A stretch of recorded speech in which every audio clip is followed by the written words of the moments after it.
அனைவருக்கும் அன்பார்ந்த வணக்கத்தை தெரிவித்துக் கொள்கிறேன். நான் உங்கள் தியாகபாலா.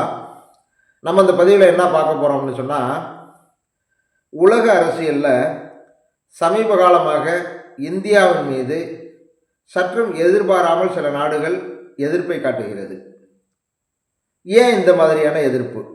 ஏன் இந்திய வெளிவிவகாரத்துறையுடைய அணுகுமுறை சரியில்லையா? அல்லது இந்தியா ஏதாவது அவர்கள் எதிர்ப்பை காட்டுவது போன்று ஏதேனும் தவறுகள் செய்கிறதா? இதெல்லாம் நம்ம ஆராய்ச்சி பார்த்தோம் அப்படின்னு சொன்னால், அதில் சில விஷயங்கள் புலப்படும். மேலோட்டமாக பார்த்தா இந்த எதிர்ப்புகள்லாம் எதேர்ச்சையாக நடப்பது போன்று தெரியும். ஆனால் எதேர்ச்சையாக கிடையாது. முக்கியமாக ஏன் அப்படின்னு சொன்னால், நம்ம பக்கத்தில் நம்மளோட அண்டை நாடுகள்லாம் கொஞ்சம் வெறுப்பான தன்மையோடு நம்மளோட இணக்கமில்லாத சூழல் நிலவுவதுங்கிறது கூட நம்ம வேறு மாதிரி எடுத்துக்கலாம். ஏன்னா பக்கத்து நாடு சில பிரச்சனைகள் இருக்கக்கூடும். ஆனால் அமெரிக்காவோட நம்ம பாரத பிரதமர் நரேந்திர மோடி அவர்கள் பிரதமராக வந்த பிறகு நல்ல சுமூகமான உறவு. அமெரிக்கா அதுக்கு முன்பும் சுமூகமான உறவு தான் இருந்துச்சு. ஆனால் அதுக்கும் பிறகு இப்போ இந்த நரேந்திர மோடிஜி அவர்களுடைய காலகட்டத்தில் நல்ல ரொம்ப, ஏன்னா அங்கே உள்ள டொனால்ட் ட்ரம்ப் முன்னாடி அவர் ஆட்சியில் இருந்தப்போ ரொம்ப க்ளோஸாக பழகிட்டாங்க. இப்போ ஆட்சிக்கு வந்தப்போ நல்லா க்ளோஸாக பழகிட்டாங்க. இடையில இருந்த பிரதமர் ஜோ பைடன் அவர்களும் இணக்கமாக தான் போனார்.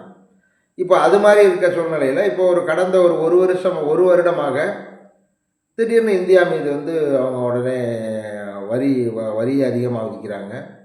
அப்புறம் இந்தியாவுக்கு நிறையா வகையில் குடைச்சல், இப்போ பங்களாதேஷ் பிரச்சனை கூட அமெரிக்காவுடைய குடைச்சல் அப்படிங்கிற மாதிரி பேச்சடிபடுது. இது மாதிரி இந்தியாவுக்கு நிறையா பிரச்சனைகளை கொடுக்குறாங்க. அதுமாதிரி சைனாவும் எப்பொழுதுமே ஒரு எதிர்ப்பாக தான் நமக்கு இருந்துகிட்டு இருக்குது. சைனாவும் சில செக் இந்தியாவுக்கு வச்சுக்கிட்டு வருது. பங்களாதேஷுக்கு கூட சைனாவும் அண்டரில் சில வேலை செய்யுதுன்னு சொல்கிறாங்க. பாகிஸ்தானுக்கு சைனாவும் அமெரிக்காவும் எதிரெதிர் நிலையில் இருக்கக்கூடிய நாடுகள் பாகிஸ்தானுக்கும் நமக்கும் அந்த இப்போ சிந்தூர் ஆப்ரேஷன் நடந்தப்போ சைனாவும் உதவி செய்கிறாங்க, அமெரிக்காவும் உதவி செய்யுது பாகிஸ்தானுக்கு. ரெண்டு எதிர் நாடாக உள்ள ரெண்டு நாடும் பாகிஸ்தானுக்கு உதவி செய்கிறாங்க. பாகிஸ்தானோட க்ளோஸாக பேசுகிறாங்க, பாகிஸ்தானோட ரொம்ப இணக்கமாக போகிறாங்க. காரணம் என்ன? ஏன் இந்தியா மீது அப்படி என்ன வெறுப்பு அவங்களுக்கு அப்படின்னு சொன்னால், வேற ஒன்றும் காரணம் கிடையாது.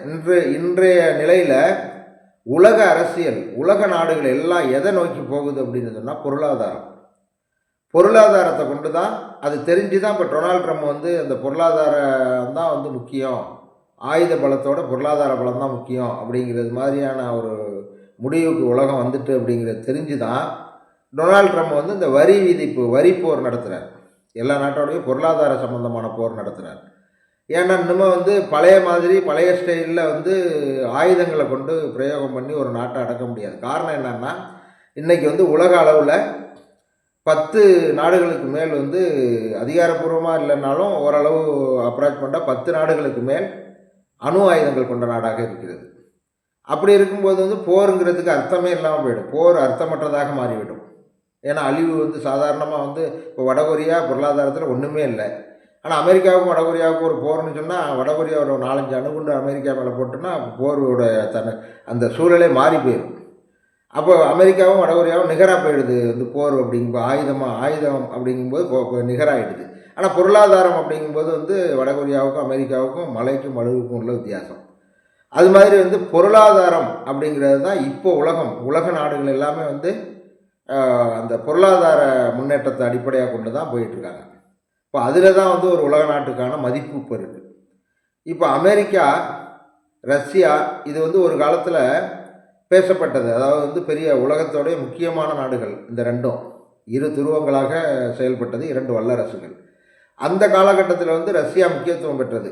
அது காரணம் என்ன அப்படின்னு சொன்னாங்க, ரஷ்யாவில் பொருளாதாரம் பெருசாக இல்லைனாலும், பெரிய அளவில் பொருளாதாரம் இல்லைனாலும், ரஷ்யாவுடைய ஆயுத பலம், இராணுவ பலம் இது அமெரிக்காவுக்கு இணையாக இருந்ததுனால அப்போ ரஷ்யா அமெரிக்காவுக்கு எந்த அளவு முக்கியத்துவம் உலகத்தில், அந்த அளவுக்கு ரஷ்யாவுக்கு முக்கியத்துவம் கிடைத்தது.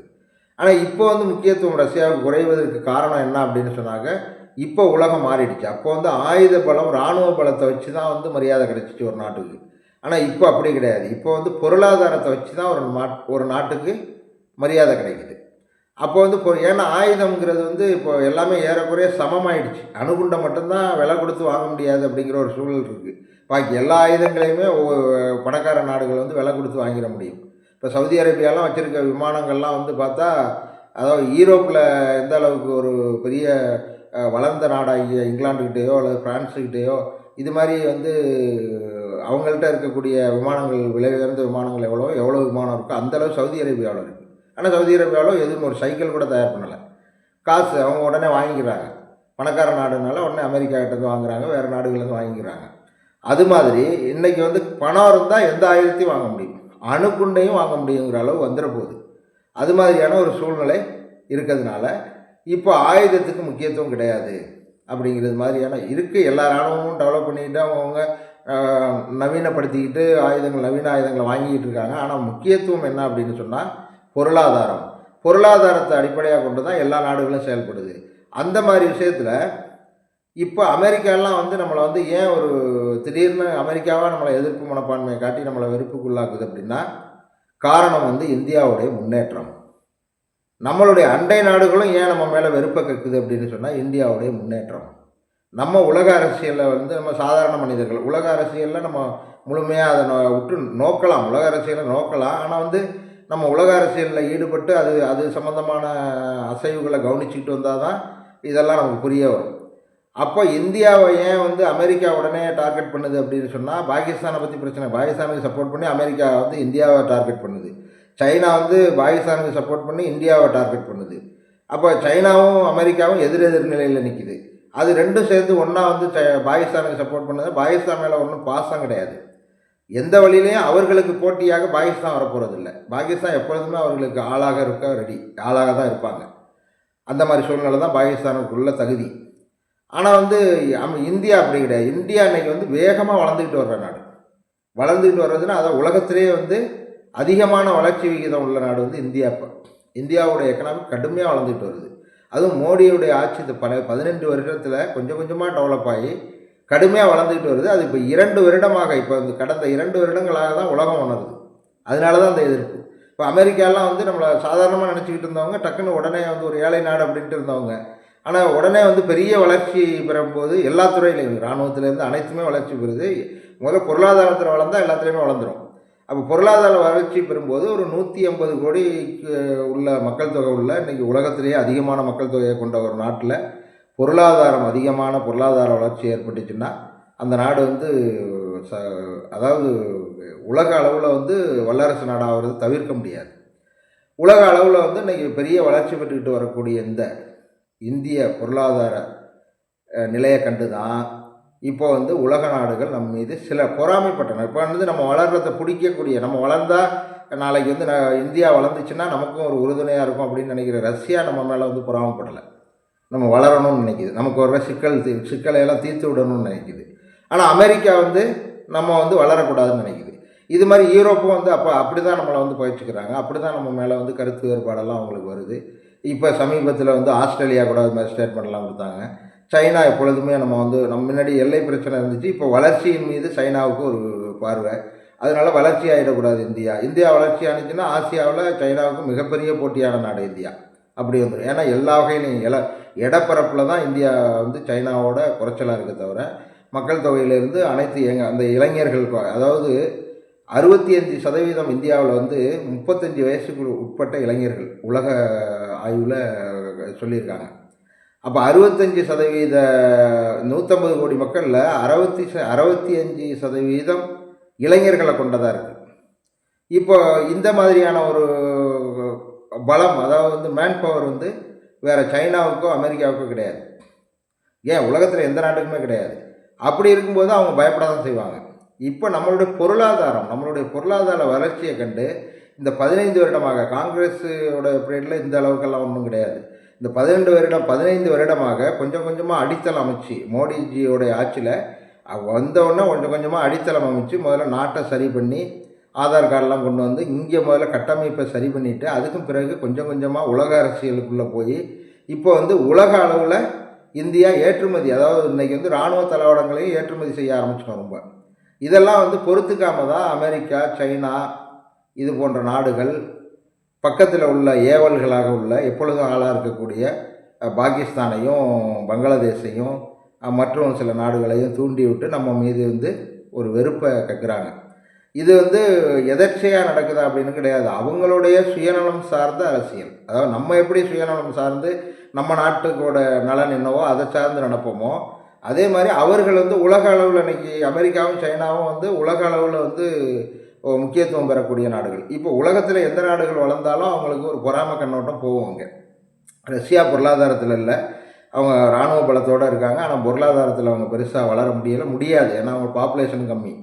அதனால ரஷ்யாவை அவங்க பெருசாக கண்டுக்கலை. ஆனால் வந்து இந்தியா வந்து வளர்ந்துடக்கூடாது. இந்தியா இன்னொரு விஷயம், அமெரிக்காவுக்கு ஒரு முக்கியமான ஒரு விஷயம் என்னன்னா, அமெரிக்காவுடைய பார்வையில் இந்தியா பெரும் பொருளாதாரமாகி பெரிய அளவு வல்லரசாகி பெரிய பெரிய அளவு பலம் பெற்றுட்டுனா அது வந்து ரஷ்யாவுக்கு மிகப்பெரிய உறுதுணையாக போயிடும். ஏன்னா ரஷ்யா இந்தியா நட்புங்கிறது வந்து அசைக்க முடியாத ஒன்றா இருக்குது. அதனால இதையெல்லாம் அவங்க வந்து கருத்தில் கொண்டு தான் இந்த ஜியோ பாலிட்டிக்ஸில் தான் வந்து நம்மளுடைய இந்தியா மீது அவர்களுக்கு வெறுப்பு வருவதற்கான காரணம். இந்த ஜியோ பாலிட்டிக்ஸ் வந்து ஒரு நாடு வந்து வளராமல் பார்த்துக்கிறதும் அந்த நாட்டை வந்து தன்னுடைய கட்டுப்பாட்டுக்குள்ளேயே வச்சுக்கிறதும் வந்து வல்லரசுகள் வந்து எப்பொழுதும் செய்யக்கூடிய ஒரு பாலிட்டிக்ஸ் இது. அதை தான் இந்தியா மீது அவங்க பண்ணுறாங்க. தனிப்பட்ட இப்போ நரேந்திர மோடி மீதோ தனிப்பட்ட இந்திய மக்கள் மீதோ வெறுப்பு கிடையாது. இதுதான் அரசியல், உலக அரசியல்.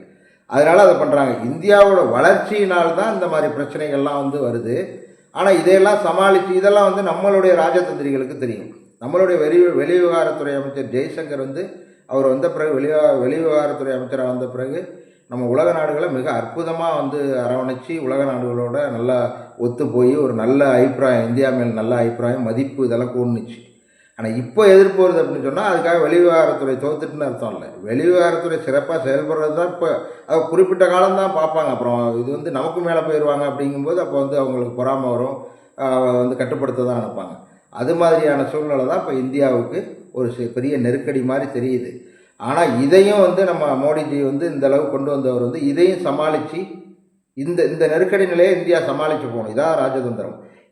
இந்த நெருக்கடி நிலையை சமாளித்து போணுச்சு அப்படின்னு சொன்னால் இந்தியா அது தெரியும் அவங்களுக்கு. இப்போ இந்த வெறுப்பை கக்கக்கூடிய நாடுகள்லாம் வந்து இப்போ சைனாவோ அமெரிக்காவோ யூரோப்போ இவங்களுக்கெல்லாம் தெரியும் இந்த நிலையிலேருந்து இந்த நெருக்கடியிலேருந்து இந்தியா தப்பிச்சிடுச்சுன்னு சொன்னாக்கா வந்து உலகத்தில் பெரும் பொருளாதாரம் பெரிய ஒரு வல்லரசு நாடாக வருவதை யாராலையும் தவிர்க்க முடியாது அப்படிங்கிறது தெரியும்.